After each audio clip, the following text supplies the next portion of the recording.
Seja bem-vindo ao Leitura Dramática. Hoje eu lerei o conto A Igreja do Diabo, de Machado de Assis. Capítulo 1. De uma ideia mirífica. Conta um velho manuscrito beneditino que o diabo, em certo dia, teve a ideia de fundar uma igreja.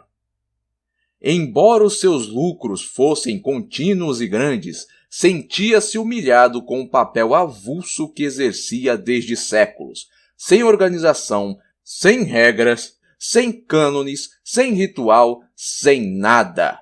Vivia, por assim dizer, dos remanescentes divinos, dos descuidos e obséquios humanos.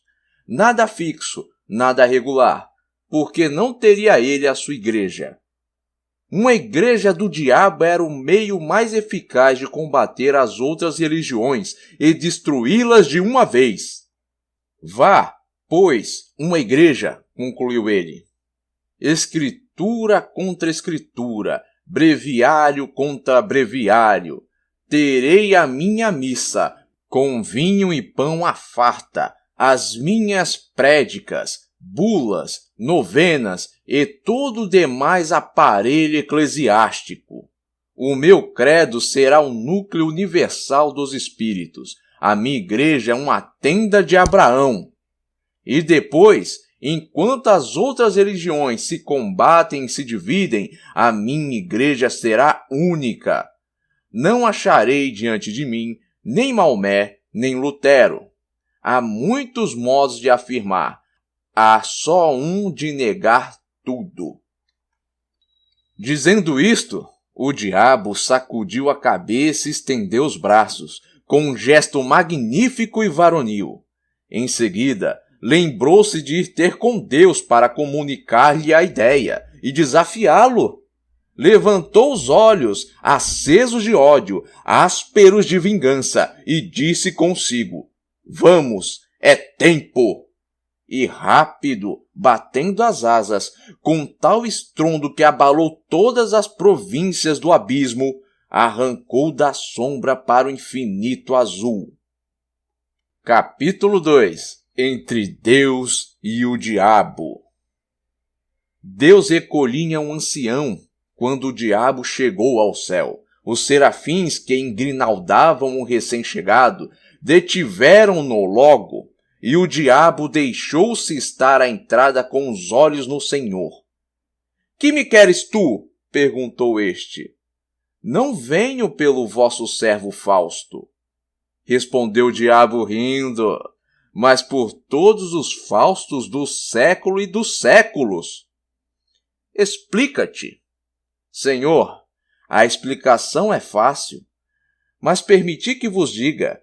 Recolhei primeiro esse bom velho, dai-lhe o melhor lugar, mandai que as mais afinadas cítaras e alaúdes o recebam com os mais divinos coros." "Sabes o que ele fez?" perguntou o Senhor, com os olhos cheios de doçura. "Não, mas provavelmente é dos últimos que virão ter convosco. Não tarda muito que o céu fique semelhante a uma casa vazia, por causa do preço, que é alto. Vou edificar uma hospedaria barata. Em 2 palavras, vou fundar uma igreja. Estou cansado da minha desorganização, do meu reinado casual e adventício. É tempo de obter a vitória final e completa. E então vim dizer-vos isto, com lealdade, para que não me acuseis de dissimulação." "Boa ideia, não vos parece? Vieste dizê-la, não legitimá-la", advertiu o Senhor. "Tendes razão", acudiu o diabo, "mas o amor próprio gosta de ouvir o aplauso dos mestres. Verdade é que neste caso seria o aplauso de um mestre vencido, e tal exigência, Senhor. Desço à terra, vou lançar a minha pedra fundamental." "Vai! Quereis que venha anunciar-vos o remete da obra? Não é preciso. Basta que me digas, desde já, por que motivo. Cansado há tanto da sua desorganização? Só agora pensastes em fundar uma igreja. O diabo sorriu com certo ar de escárnio e triunfo. Tinha alguma ideia cruel no espírito, algum reparo picante no alforje da memória, qualquer coisa que, nesse breve instante da eternidade, o fazia crer superior ao próprio Deus, mas recolheu o riso e disse: Só agora concluí uma observação, começada desde alguns séculos, e é que as virtudes, filhas do céu, são um grande número comparáveis a rainhas, cujo manto de veludo rematece em franjas de algodão. Ora, eu proponho-me a puxá-las por essa franja e trazê-las todas para a minha igreja. Atrás delas virão as de seda pura. Velho retórico, murmurou o Senhor. Olhai bem. Muitos corpos que ajoelham aos vossos pés, nos tempos do mundo, trazem as anquinhas da sala e da rua. Os rostos tingem-se do mesmo pó. Os lenços cheiram aos mesmos cheiros. As pupilas centelham de curiosidade e devoção entre o livro santo e o bigode do pecado. Vede o ardor, a indiferença, ao menos, com que esse cavalheiro põe em letras públicas os benefícios que literalmente espalha. Ou sejam roupas ou botas, ou moedas, ou quaisquer dessas matérias necessárias à vida. Mas não quero parecer que me detenho em coisas miúdas. Não falo, por exemplo, da placidez com que este juiz de irmandade, nas procissões, carrega piedosamente ao peito o vosso amor e uma comenda. Vou a negócios mais altos. Nisto, os serafins agitaram as asas pesadas de fastio e sono. Miguel e Gabriel fitaram no Senhor um olhar de súplica. Deus interrompeu o diabo. Tu és vulgar, que é o pior que pode acontecer a um espírito da tua espécie, replicou-lhe o Senhor. Tudo o que dizes ou digas está dito e redito pelos moralistas do mundo. É assunto gasto. E se não tens força nem originalidade para renovar um assunto gasto, melhor é que te cales e te retires. Olha, todas as minhas legiões mostram no rosto os sinais vivos do tédio que lhes dás. Esse mesmo ancião parece enjoado. E sabes tu o que ele fez? Já vos disse que não. Depois de uma vida honesta, teve uma morte sublime. Colhido em um naufrágio, ia salvar-se numa tábua. Mas vi um casal de noivos, na flor da vida, que se debatiam já com a morte. Deu-lhes a tábua de salvação e mergulhou na eternidade. Nenhum público, a água e o céu por cima. Onde achas aí a franja de algodão? Senhor! Eu sou, como sabeis, o espírito que nega. Negas a morte? Nego tudo. A misantropia pode tomar aspectos de caridade, deixar a vida aos outros. Para um misântropo, é realmente aborrecê-los. Retórico e sutil, exclamou o Senhor. Vai e funda a tua igreja. Chama todas as virtudes, recolhe todas as franjas, convoca todos os homens, mas vai! Debalde o diabo tentou proferir alguma coisa. Deus impusera-lhe silêncio. Os serafins, a um sinal divino, encheram o céu com as harmonias de seus cânticos. O diabo sentiu, de repente, que se achava no ar, dobrou as asas e, como um raio, caiu na terra. Capítulo 3. A Boa Nova aos Homens.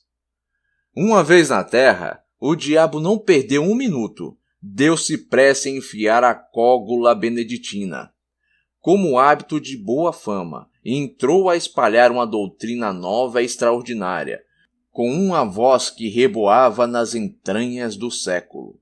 Ele prometia a seus discípulos e fiéis as delícias da terra, todas as glórias, os deleites mais íntimos. confessava que era o diabo, mas confessava-o para retificar a noção que os homens tinham dele e desmentir as histórias que a seu respeito contavam as velhas beatas.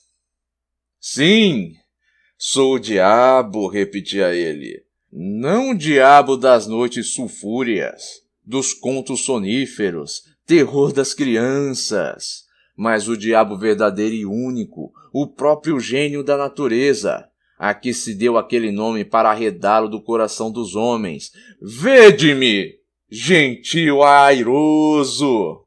Sou o vosso verdadeiro pai. Vamos lá, tomai daquele nome, inventado para meu desdouro, fazei dele um troféu e um lábaro, e vos darei tudo, tudo, tudo, tudo, tudo! Era assim que falava, a princípio, para excitar o entusiasmo, espetar os indiferentes, congregar, em suma, as multidões ao pé de si. E elas vieram. E, logo que vieram, o diabo passou a definir a doutrina. A doutrina era que podia ser na boca de um espírito de negação. Isso quanto à substância, porque, acerca da forma, era umas vezes sutil, outra cínica e deslavada. Clamava ele que as virtudes aceitas deviam ser substituídas por outras, que eram as naturais e legítimas. A soberba, a luxúria, a preguiça foram reabilitadas, e assim também a avareza, que declarou não ser mais do que a mãe da economia, com a diferença que a mãe era robusta e a filha uma esgalgada.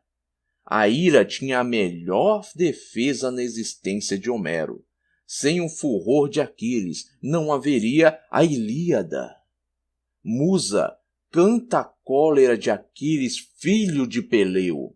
O mesmo disse da gula, que produziu as melhores páginas de Rabelais e muitos bons versos de Risope, virtude tão superior que ninguém se lembra das batalhas de Lúculo, mas das suas ceias. Foi a gula que realmente o fez imortal. Mas, ainda pondo de lado essas razões, de ordem literária ou histórica, para só mostrar o valor intrínseco daquela virtude, quem negaria que era muito melhor sentir na boca e no ventre os bons manjares, em grande cópia, do que os maus bocados, ou a saliva do jejum? Pela sua parte, o diabo prometia substituir a vinha do Senhor, expressão metafórica pela vinha do diabo, locução direta e verdadeira, pois não faltaria nunca aos seus confrutos das mais belas cepas do mundo. Quanto à igreja, pregou friamente que era a virtude principal, origem de prosperidades infinitas, virtude preciosa, que chegava a suprir todas as outras e ao próprio talento. As turbas corriam atrás deles entusiasmadas.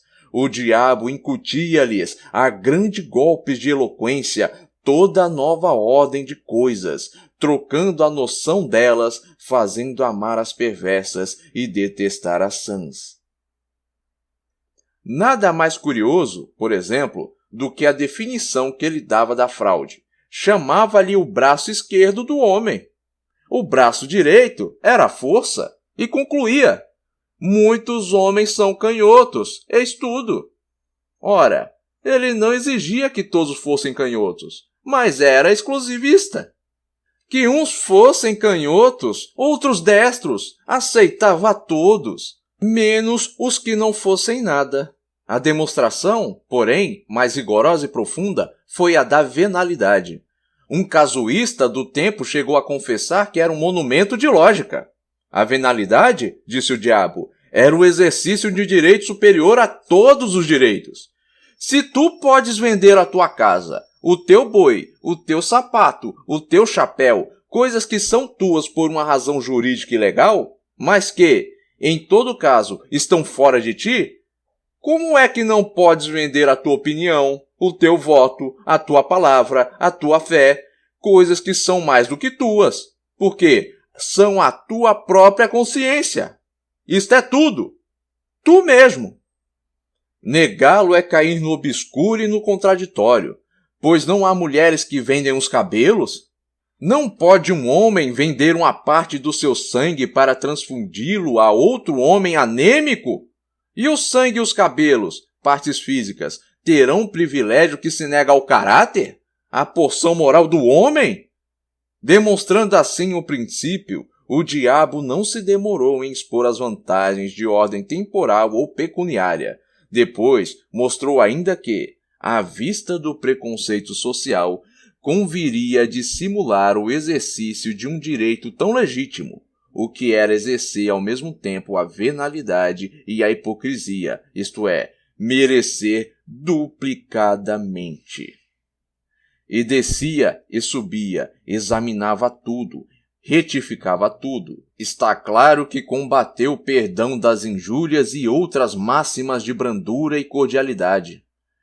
Não proibiu formalidade à calúnia gratuita, mas induziu a exercê-la mediante retribuição, ou pecuniária, ou de outra espécie. Nos casos, porém, em que ela fosse uma expansão imperiosa da força imaginativa e nada mais, proibia receber nenhum salário, pois equivalia a fazer pagar a transpiração. Todas as formas de respeito foram condenadas por ele, como elementos possíveis de um certo decoro social e pessoal, salva, todavia, a única exceção do interesse. Mas essa mesma exceção foi logo eliminada, pela consideração de que o interesse, convertendo o respeito em simples adulação, era este o sentimento aplicado e não aquele. Para arrematar a obra, entendeu o diabo que lhe cumpria cortar toda a solidariedade humana. Com efeito, o amor do próximo era um obstáculo grave à nova instituição. Ele mostrou que essa regra era uma simples invenção de parasitas e negociantes insondáveis. Não se devia dar ao próximo senão indiferença, em alguns casos, o ódio ou o desprezo.